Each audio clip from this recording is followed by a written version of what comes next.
welcome to another episode. So today I'm sharing with you 10 do's and don'ts for living in Italy, and make sure you stay right to the very end because my very last do and don't is probably the most important one of all, so you don't want to miss that.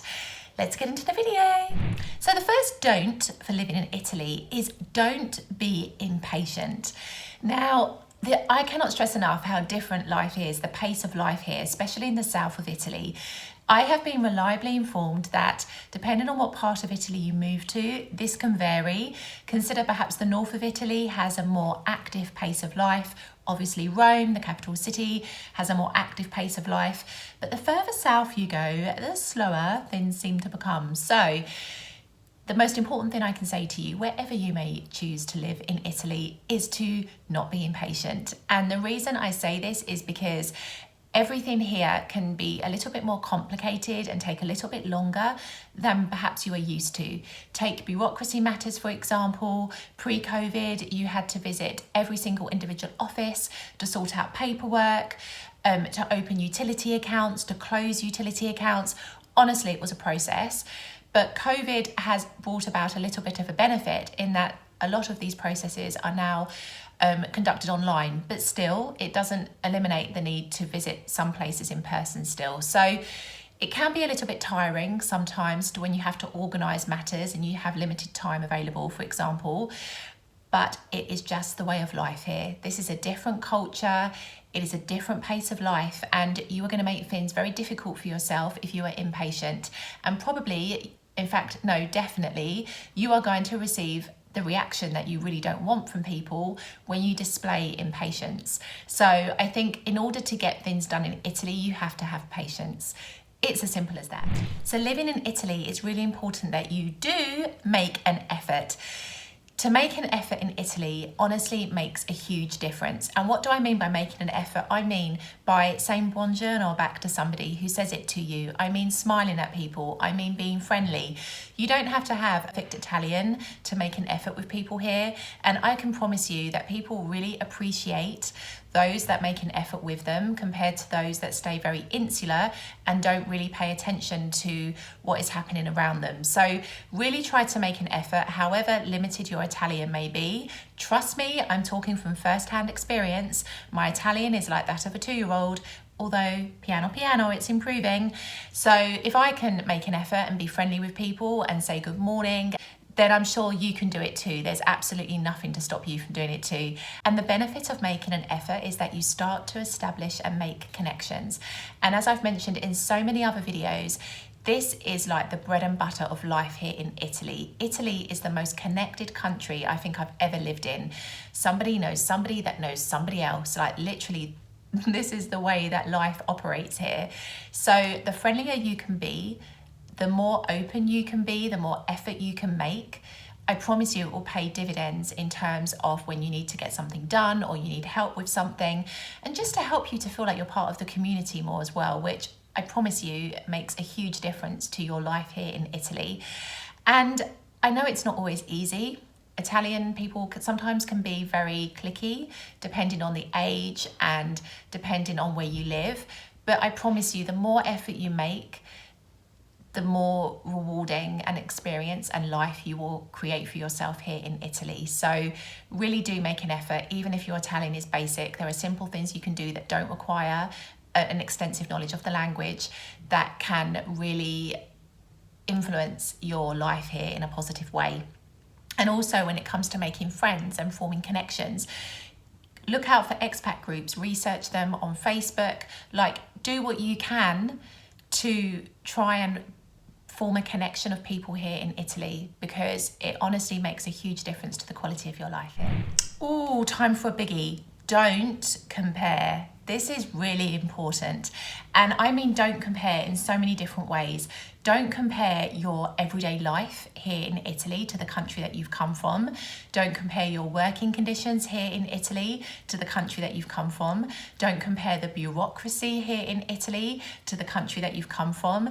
Don't compare anything in Italy to the country that you have come from, because There are many different reasons why. Firstly, it's pointless. You have moved to Italy to have new experiences, to learn new things. If you are constantly looking back at how your old life was in your old country, what benefit, what learning, what experiences are you actually having here in Italy? You're not. You're focused more on how your old life was.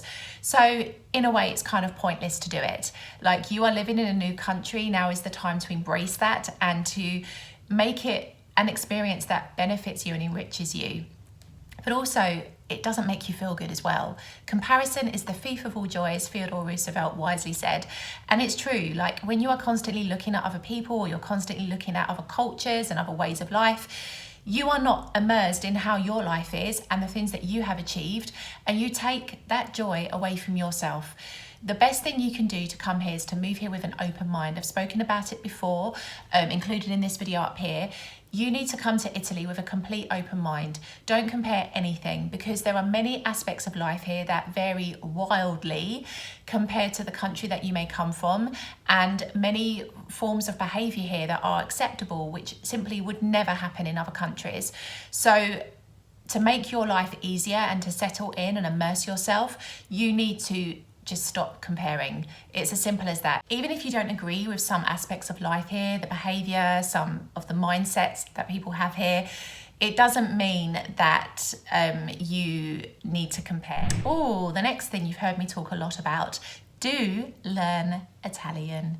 Yes, if you've watched a lot of my videos, you will know this has been a personal struggle of mine since I moved here 4 years ago, this year. So you know firsthand that learning a language from all of my videos that I've shared with you is essential to really integrating, settling and enjoying your new life here in Italy. And so I cannot stress enough how important it is that you make the effort to learn even just the basics before you arrive, and then continue to learn and be open to learning once you are living here. It is so important, it's so vital. It's not enough just to get by with your mother tongue language, particularly if it isn't widely spoken, like mine isn't, English. So I can only tell you from my own experience that I'm only starting to now really open up my life and my opportunities through learning Italian. So for this, do it. Just do it. There's no ifs or buts. You need to learn the language. You need to be able to integrate yourself into life here. And it just opens up the possibilities in so many different ways. So yes, this is important. Another thing to remember is don't be deterred by negativity. Oh, this can come in many shapes and forms, but particularly in expat groups. And because I'm always thinking of you and how you might be feeling about moving here, I've already recorded a video all about this. Negativity exists wherever you may be in the world, but there is something about saying that you want to move to Italy that just brings out the best in people, and they are willing to tell you all about their negative experiences, dramas, moments, complaints, gripes, whatever you can think of, they're willing to share it with you. It's important that you are very discerning about whose advice you listen to, and that you can also apply it realistically to your own life. What one person has experienced may not necessarily be relevant to you, and also it may not necessarily be the same experience you're going to have. I've spoken about this in so many other videos, but my journey of moving here and the processes that I went through to set my life up here was so different to what people had informed me about in the expat groups. So I'm living proof that your story is your own. You do not have to be negatively influenced by other people unless you choose to. It's all a choice. It's a choice whether we choose to believe somebody's negative story and apply it to our own life. It's a choice whether we can look at it in a different way, understand that that was that person's experience, but yours can be entirely different. Everything is a choice, my friend. So you have to decide whether you are willing to listen to somebody's advice, the practical elements from it, and apply that to your life, or whether quite simply you listen and you release. It's completely up to you. But please do not be negatively influenced. And I mean this when I talk about all aspects of life here in Italy, from bureaucracy to employment to just general everyday situations.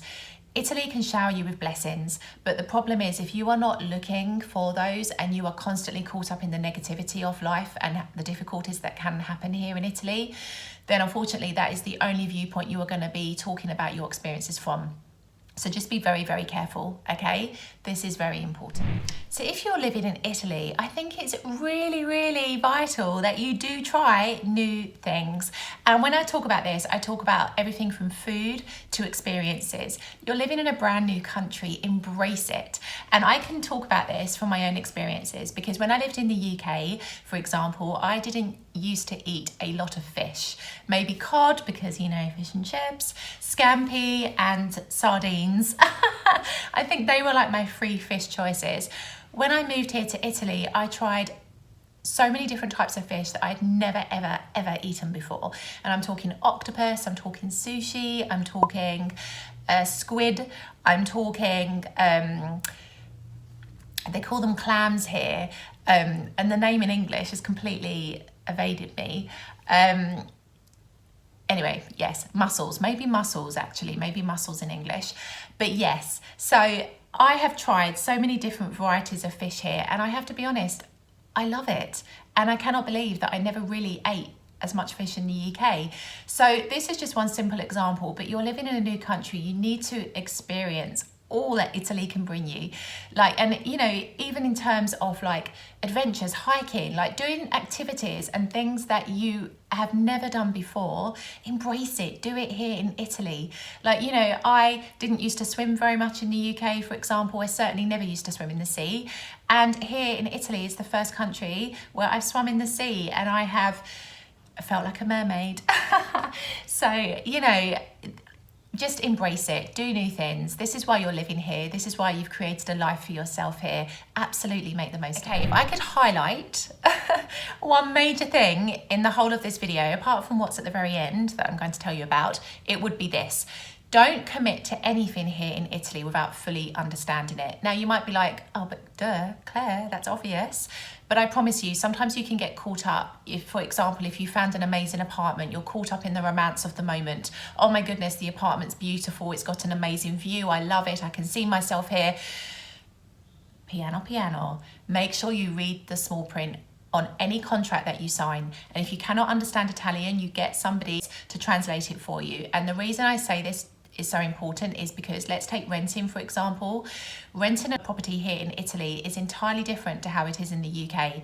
There are many more responsibilities that tenants have here in Italy that simply don't exist in the UK. So for this reason, if you don't read the small print, you could find yourself in a very sticky situation later on if things start to go wrong with the building and you don't think you should be responsible for them. So it pays to just take a moment, even if you're caught up in the romance of it and of what you want to do, to read the small print carefully and to get it fully translated by somebody as well, to make sure that you really understand what you are signing for before you put your pen on the dotted line.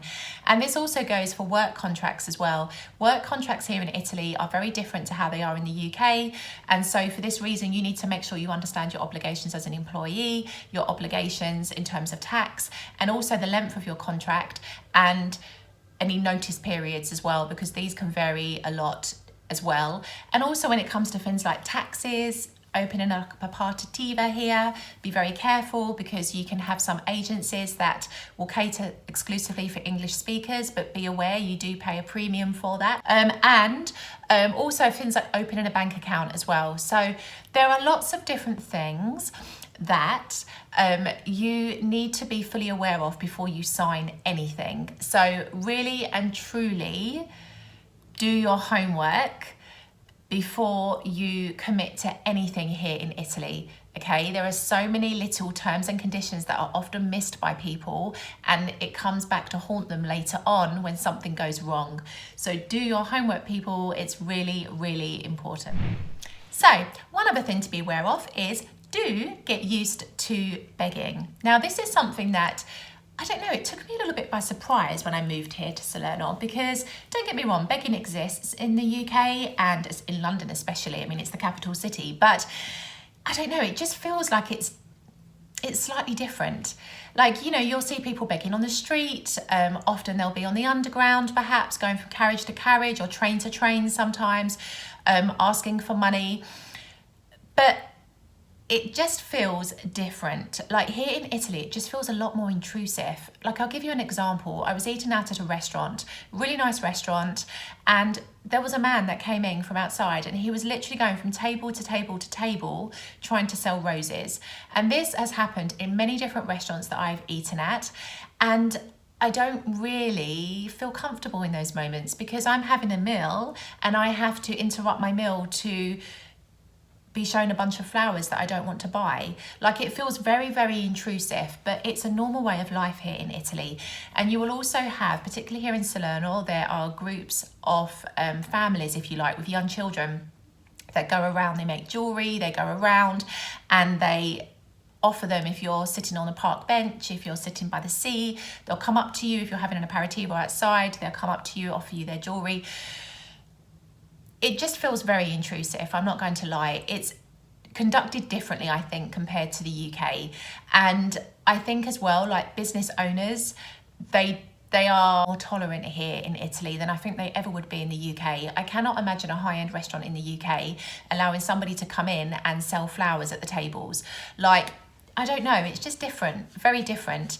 And I think one thing as well, like I don't really agree with when it comes to begging is when people, it's usually organised gangs, I'm not going to lie, they use children to go from table to table selling flowers or items. Like I completely disagree with that because it's all done to emotionally play on your mind and to make you give money, when often those particular gangs are very wealthy indeed and it's all a bit of a scam. So you do have to be careful. Don't be afraid to say no. Like, you know, you are not under any obligation to give if you don't want to give. And one thing that you will find here is that some people don't like it when you say no. If you say no, they will continue to ask. So you have to be firm. Like I have a technique now. I will be like, no grazie. Okay, they're still there, still trying to sell me their things. No grazie. I give them 2 opportunities. Very polite, very nice, very respectful, because I think kindness goes a long way in life. But if you are still trying to sell me the same piece of jewelry that I've said no to twice, then you start to make me tip the scales a little bit. And I simply respond now. And that, my friends, is the end of the conversation. So you have to find your own way of dealing with it, but I often see people feeling very uncomfortable in these moments, and it can take some people like 10 minutes just to say no thank you. I mean, come on, it's a lot nicer just to say no thank you from the beginning, to give that person the opportunity to go somewhere else and maybe get lucky with another group of people. So, you know, this is the life here. It's very normal. When you go to supermarkets, you will see people standing outside begging for money. When you go to pay for your shopping, often you will see people offering to bag your items off shopping for money. Yeah, it's very, very different. I definitely notice it more. It's a lot more prominent here, particularly here in Salerno, maybe because it's a smaller city, I don't know. But I definitely notice it more in terms of begging compared to the UK. So it's something that you do need to get used to. Okay, this next one is one that I have to remind myself of every single day. And it is, don't limit yourself. Honestly, please don't ever limit yourself when you're living here in Italy. You may have a completely different mindset to the people around you. You may have completely different dreams and goals. Just don't limit yourself ever. Always want to explore, always want to learn more, always want to improve and follow your dreams and inspire other people. Embrace every moment of your life here. Honestly, don't limit yourself in any way. So important, because I think sometimes we can be easily influenced by other people, especially if we spend, you know, a long time in a particular city or in, you know, around certain people. And whether we realize it or not, we start to emulate and replicate their behaviors and thought patterns. And I just think it's really, really important that you stay true to your own beliefs and your own mindset.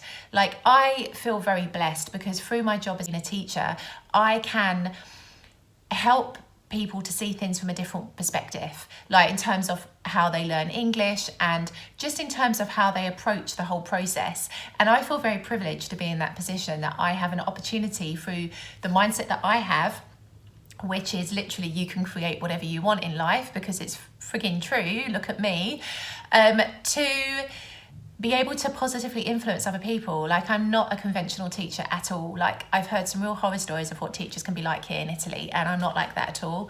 And so I think, you know, always remember who you are as a person. Do not limit yourself in any way, and really make the most of life here in Italy. Which ties in really beautifully to another D, and it is do appreciate everything. Italy is a country with its flaws. Of course, it is not perfect. I'm yet to visit a country in this world that is 100% perfect.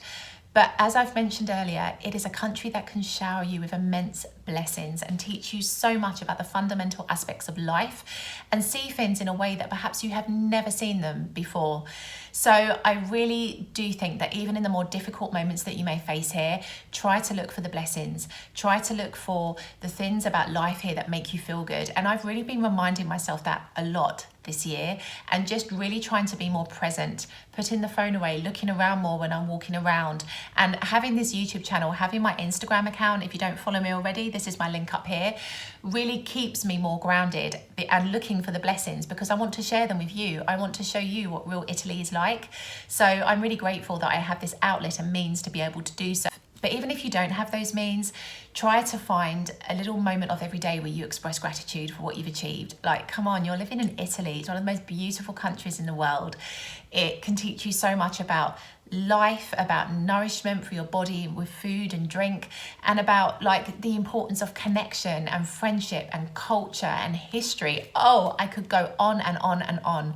There is so much to be grateful for about living here in Italy. And so honestly, look for the small moments every single day. And even if you're having a difficult time, it's those small moments that will pull you through. I promise. So time for the bonus do and don't, which I think is the most important one of this video. And it is, do look carefully when you cross the road. You knew I was going to say this if you have been watching some of my videos. This is a big gripe of mine when it comes to living in Italy, is how dangerous it can be to cross the roads here, because drivers just simply do not like to stop. So it's really important that you have eyes in the back of your head when you are crossing the road, and just understand that it's really normal that drivers might accelerate at you, that they might drive around you as you are physically crossing the road. Even if you are at the designated place that you need to be at, they're going to still do their best to carry on with their journey.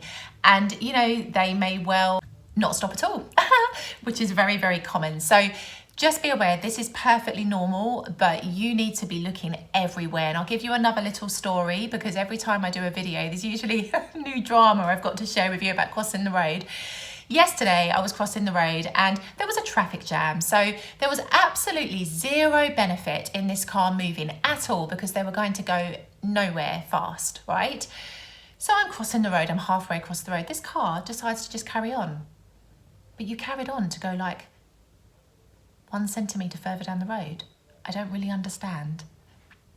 Welcome to Italy.